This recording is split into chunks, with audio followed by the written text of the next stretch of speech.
بسم اللہ الرحمن الرحیم۔ حضرت علی نے فرمایا، جو شخص اللہ تعالیٰ سے مدد چاہتا ہے اللہ تعالیٰ اس کی مدد ضرور فرماتا ہے۔ سنی سنائی باتوں پر فوراً یقین نہ کیا کریں، جھوٹ ہمیشہ سچ سے زیادہ جلدی پھیلتا ہے۔ اگر تم عظمت کی بلندیوں کو چھونا چاہتے ہو تو اپنے دل میں انسانیت کے لیے نفرت کے بجائے محبت پیدا کرو۔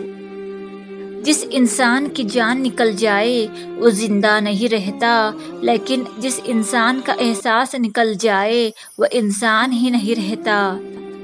ہمیشہ رضامندی یا ناراضگی ہی نہیں ہوتی، کبھی اس کا مطلب یہ بھی ہوتا ہے کہ ہم ناسمجھوں کے لیے وضاحت کی سخت نہیں رکھتے۔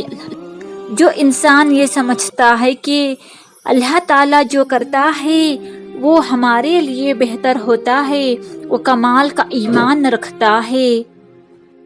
پریشانی میں مذاق اور خوشی میں طعنے مت دو، کیونکہ اس سے رشتوں میں موجود محبت ختم ہو جاتی ہے۔ 3 کام اللہ کو بہت پسند ہیں: ٹوٹے ہوئے دلوں کو جوڑنا، دل نہ چاہتے ہوئے بھی معاف کرنا اور کسی کے گناہ پر پردہ کرنا۔ اگر دنیا میں فتح کرنا چاہتے ہو تو اپنا لہجہ دھیما رکھو، کیونکہ لہجے کا اثر تلوار سے بھی زیادہ ہوتا ہے۔